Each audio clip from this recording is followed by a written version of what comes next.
Contento de estar acá este ratito con ustedes. Hernán es un amigo, la verdad es un talento. Cuando me contó, tiene crédito absoluto, así que me dijo, es un evento para jóvenes, así que ¿se te ocurre alguna buena experiencia sobre fracaso? 1.000.000. Pero bueno, le voy a contar una. El tiempo es corto, así que la pregunta es real y me la hice. Yo, como dijo Hernán, fui jugador de squash. No sé si saben lo que es el squash. Es un deporte intenso, es el que más calorías consume, que es como si fuera un cuarto de 10x6, que se juega con una raqueta más chiquita, una de tenis, con un palo más finito y más larga, ¿no? Encerrado ahí contra un frontón donde valen las paredes laterales, que también se hacen todas de vidrio, como ahora se copió el pádel y hace toda de vidrio para que lo pueda ver más gente. Es un deporte muy intenso, más de 1.000 calorías la hora, agotador, y surgió en las cárceles inglesas allá hace como 200 años. En calabozos jugaban mano contra mano y un bollo de papel contra el frontoncito de esa prisión, después palo, pelotita, y eso fue evolucionando a raquetas en una cancha mejor. Fue mi vida cuando tenía la edad de ustedes y empecé un poco antes. Cuando estaba en quinto año ya era el número 1 de Argentina de todos.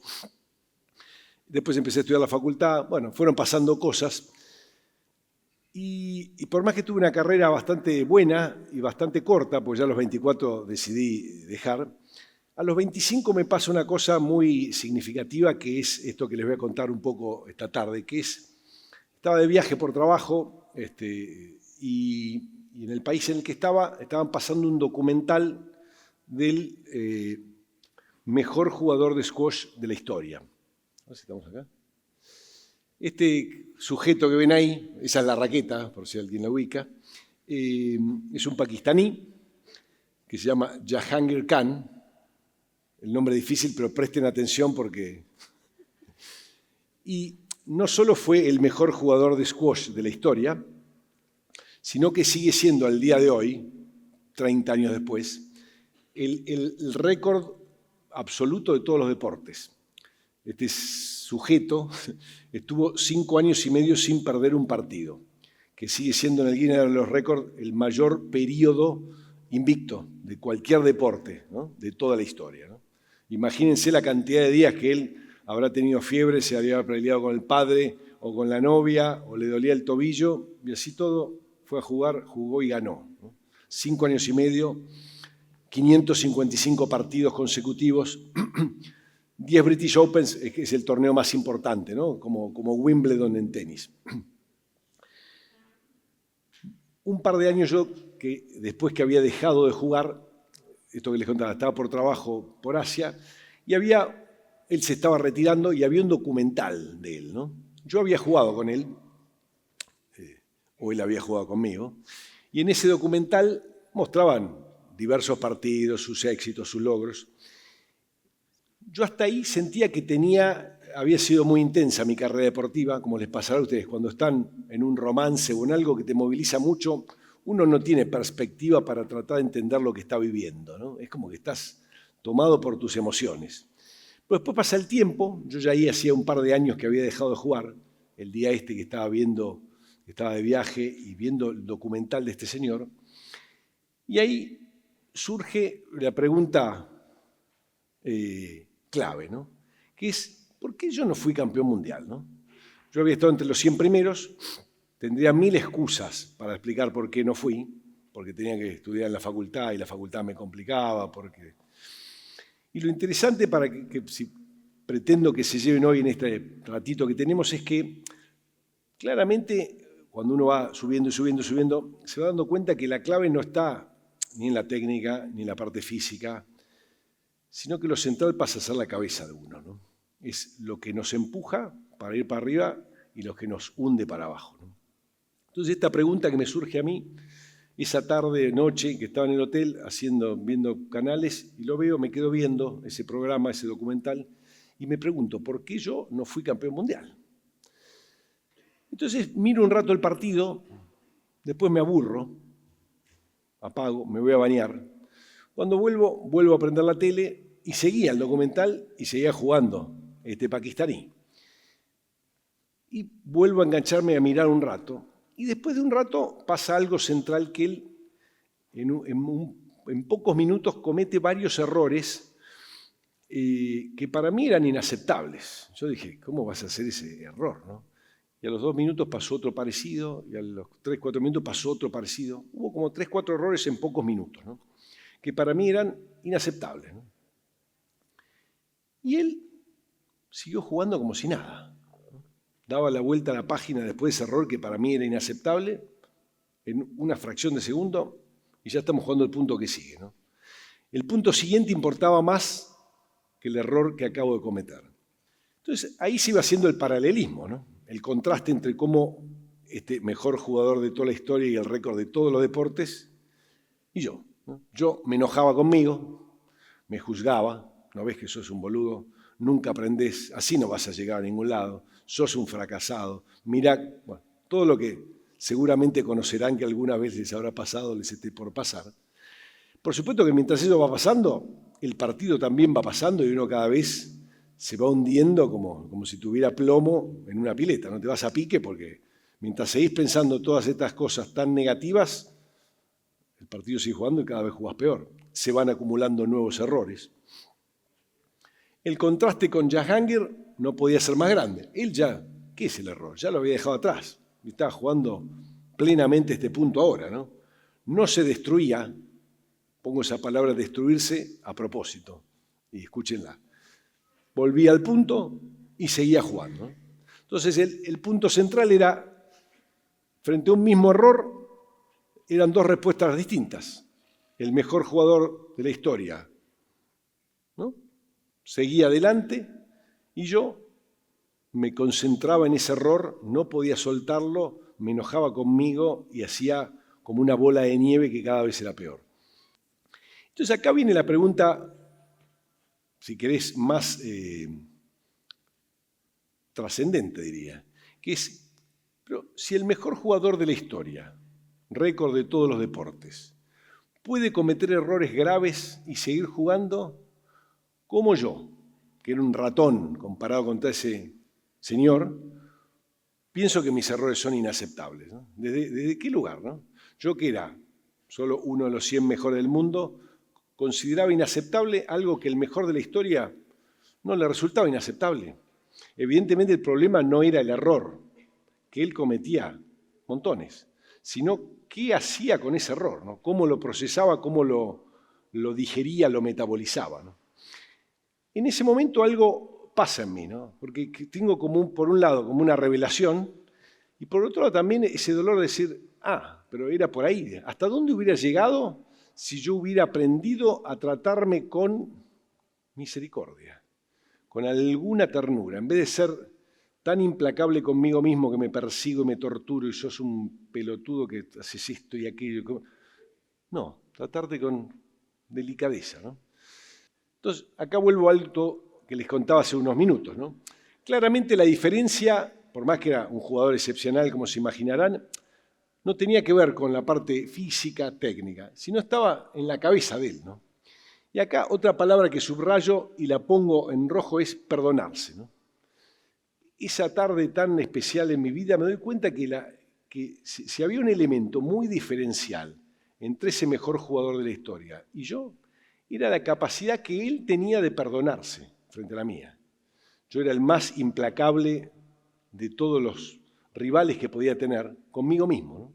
La esclavitud, ustedes habrán estudiado que se abolió en la Asamblea del año 13, pero en mi caso yo seguía siendo mi esclavo, ¿no? Me trataba mal y era implacable conmigo mismo. Y este sujeto podía perdonarse rápidamente, mirar sus errores con benevolencia, con misericordia, y salir de ese lugar del error, del juicio, de la condena con rapidez y volver al partido rápido, ¿no? Y ahí estaba el campeón.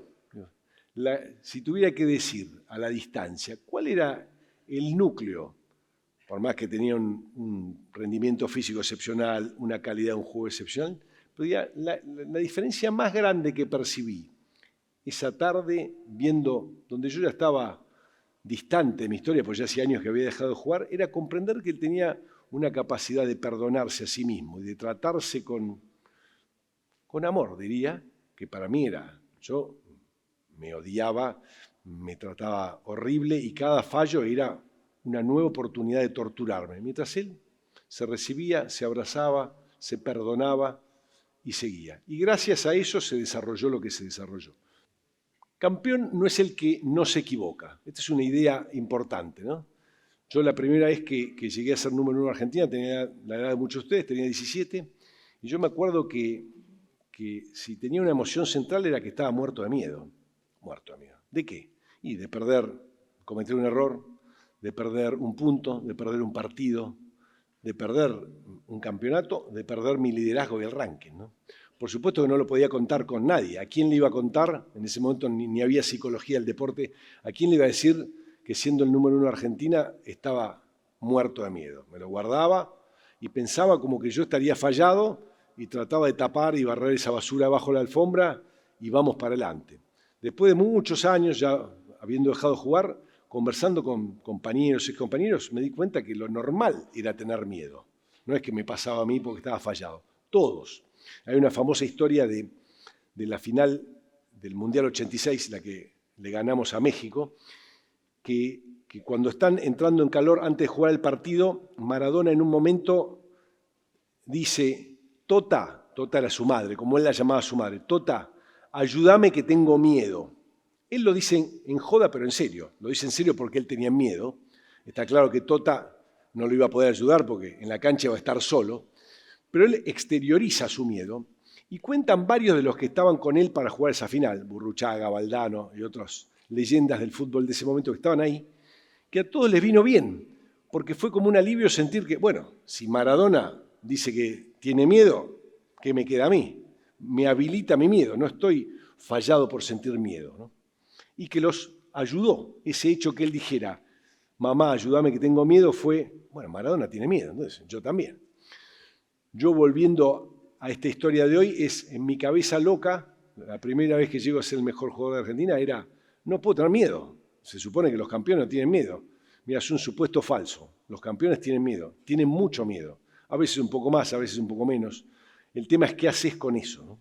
Y de las opciones que tenés, que podés hacer, definitivamente la peor es negarlo, taparlo, pretender reprimirlo o hacer como que no existís. Sobreactuar, hacerte el valiente cuando en realidad estás cagado hasta las patas. Es mejor decir, tengo miedo.